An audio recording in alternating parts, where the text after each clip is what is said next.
Magandang hapon mga kapuso, ito na naman po muli ang inyong lingkod upang maghatid ng mga kapanapanabik na ganap dito lamang po sa Lilat Matias, Attorney at Law. Dito na nga po magsisimula ang hearing ng kaso Ino na kung saan ay rapist dito kay Trixie.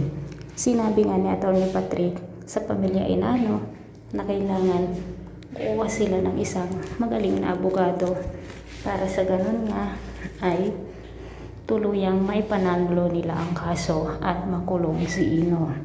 Kinausap nga ni Lorena at Constantino si Lilet at ipinangako naman ni Lilet na gagawin ang lahat para sa ganun nga ay maipanalo niya ang kaso. Samantala, habang nasa bar sina Trixie at Ino, nagkita nga ang dalawa at dito nag-away nga po sila dahil na rin sa sinabi ng magiging attorney ni Trixie na kailangan maging matatag siya at naghahari-harian lamang daw ang mga lalaki dahil sa kanilang ari. Sinipa nga ni Trixie ang ari ni Ino na kung saan ay umaray nga po ito at biglang dumating ang kanilang mga magulang. Dito na nga rin po nagbangayan ang mga magulang nila at sinabi nga ni Trixie na gagawin niya ang lahat para makulong daw ang rapist na anak nila ka Lorena. Dumating rin ang mga pulis na kung saan ay hinuli nga po si Ino mga kapuso at inilagay na nga po sa Bartolina o bilangguan. Natatakot nga si Ino dahil nang makita niya ang mga kasamahan niya doon ay nakakatakot ang kanilang hitsura.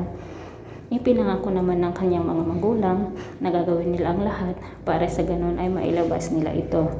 Dumating naman si Lilet at binigyan nga yan ng rosary si Ino at kailangan daw manalangin at magpakabait sa loob ng bilangguan at sinabi niya na gagawin ang lahat para mailabas siya doon. At kinausap niya ang mga kasama niya sa bilangguan na huwag nilang sasaktan si Ino dahil mabait na tao. So mga kapuso, nagkita naman ang magiging attorney ni Trixie sa bar at nag-usap nga po sila na hindi alam ni Trixie na siya ang magiging attorney nito. Simula na nga po ang hearing na kung saan ay nakilala na nga ni Lilet ang kanyang magiging kalaban sa kasong ito.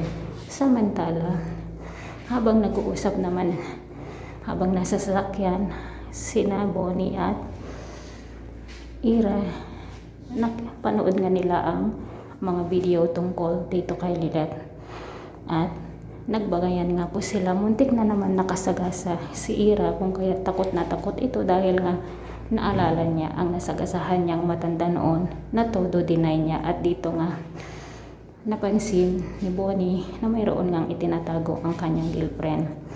At simula na nga po ang hearing na kung saan ay dito na nga po ipinakita ng pamilya Inano ang kanilang testigo at dito na nga rin po nagtanong si Lilet na may narinig daw bang sumisigaw noon sa loob ng room at sinabi nga ng babae na sumisigaw nga daw si Trixie at sinabi naman ni Lilet na baka naman sigaw daw iyon ng nasasarapan at dito na nga po malalaman natin kung gaano kagaling ang ating bida mga kapuso at sino nga kaya ang magiging papanigan ng batas, lalo pat isang magaling na husgado ang may hawak na ipinapakulong daw niya ang mga rapist at kinakampihan ang mga kababaihan.